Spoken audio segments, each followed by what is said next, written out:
Donc, imaginez ça. Un gamin de 7 ans, dans une petite ville de l'Idaho, aux États-Unis, qui prépare une boîte à chaussures pour Noël. C'est en 2000, et ce petit gars, il s'appelle Tyrell Wolf. Il est à l'école biblique de vacances, vous savez. Ces trucs où les gosses apprennent la Bible et font des activités chrétiennes. Et là, son église organise une opération pour envoyer des cadeaux aux enfants pauvres dans le monde entier, via Samaritan's Purse, cette asso chrétienne qui fait Operation Christmas Child. Tyrell, il remplit sa boîte avec des jouets, des crayons, des bonbons, tout ce qui peut faire sourire un gosse de son âge. Et sa maman, elle a une super idée. Elle ajoute une photo de Tyrell, habillé en cow-boy, avec un fond en bois, et au dos, elle écrit son nom et leur adresse. Genre, pour que le destinataire puisse peut-être écrire une lettre de remerciement un jour. Tyrell, il envoie ça sans y penser 2 fois, et la boîte part vers l'inconnu. Maintenant, sautez de l'autre côté du globe, aux Philippines. Il y a une petite fille de 8 ans qui s'appelle Johanna. Elle vit dans une famille modeste, et un jour, lors d'une cérémonie à l'église, elle reçoit une de ses boîtes à chaussures. Elle l'ouvre, et dedans, il y a tous ces petits trucs sympas, mais ce qui la marque vraiment, c'est la photo de ce petit cow-boy américain. Elle la trouve trop mignonne, et elle la garde précieusement. Les années passent, Johanna grandit, mais elle n'oublie jamais ce cow-boy qui lui a apporté un peu de joie. Elle prie même pour lui parfois, en se disant que Dieu a peut-être un plan là-dedans. Elle se dit, un jour, je le remercierai personnellement. Avance rapide, jusqu'en 2011. Johanna a maintenant 18 ans, et elle est sur Facebook, comme tout le monde. Elle se souvient de ce nom au dos de la photo. Tyrell Wolf, Midvale, Idaho. Elle tape ça dans la barre de recherche, et boum, elle trouve un profil qui correspond. Elle envoie une demande d'amis. Mais Tyrell, qui a 18 ans lui aussi, il voit ça, et il se dit « C'est qui cette fille des Philippines? Je la connais pas. » Il ignore la demande au début. Mais Johanna, elle est tenace. Elle renvoie un message « Hey, tu te souviens d'une boîte à chaussures pour Noël en 2000? Je pense que c'était la tienne. » Tyrell, il est choqué. Il demande à sa maman « Maman, on a fait ça, non ?» Et ouais, ça colle. Il répond, et ils commencent à chatter. Au début, c'est juste des messages polis, genre « Merci pour la boîte, ça a changé ma vie. » Mais petit à petit, ça devient quotidien. Ils parlent de leur vie, de leur foi en Dieu, de leurs rêves.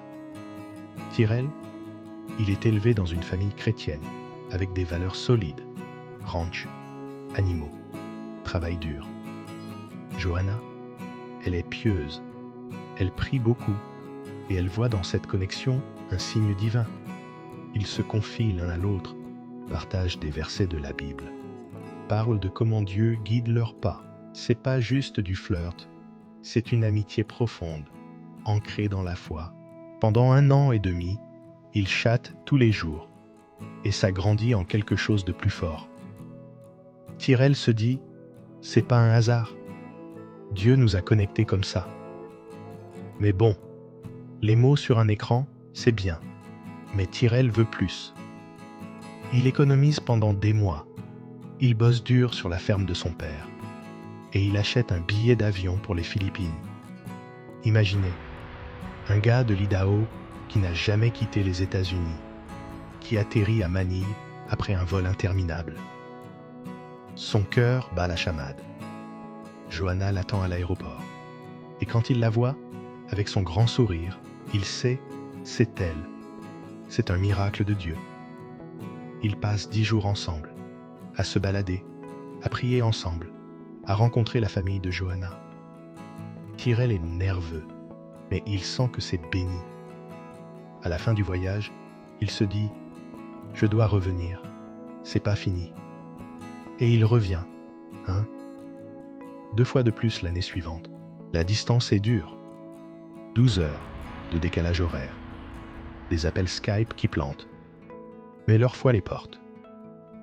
Ils prient ensemble virtuellement, lisent la Bible, se soutiennent. Tyrell parle à ses parents qui au début sont sceptiques.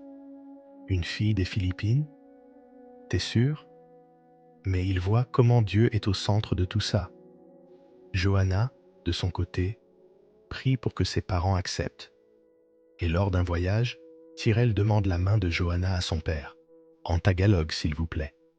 Il a appris la phrase « Pwede po ba akong magpakasal sa iyong anak ?» Le père dit oui, avec un sourire. C'est traditionnel, c'est beau, et c'est imprégné de respect chrétien. 5 mois plus tard, en octobre 2014, il se marie dans le jardin des parents de Tyrell, à Midvale. Johanna porte une robe thriftée à $5. Tyrell est en barong philippin traditionnel. Pour les cadeaux, il demande des boîtes à chaussures pour Operation Christmas Child, histoire de boucler la boucle. Il voit ça comme un témoignage. Une petite boîte envoyée avec amour, guidée par Dieu, a mené à un mariage. Sans la foi, c'est un conte de fées. Avec Dieu, c'est une vraie histoire d'amour divine. Aujourd'hui, T et Johanna sont mariés depuis des années. Ils ont des enfants. Et ils partagent leur histoire sur YouTube et ailleurs pour inspirer les gens. C'est la preuve que Dieu écrit les meilleures romances. Si vous envoyez une boîte cette année, qui sait ce que ça pourrait déclencher? Gloire à Dieu, le meilleur auteur et entremetteur. Et voilà, c'est l'histoire. Si vous aimez, likez, abonnez-vous et partagez comment Dieu a agi dans votre vie amoureuse dans les commentaires.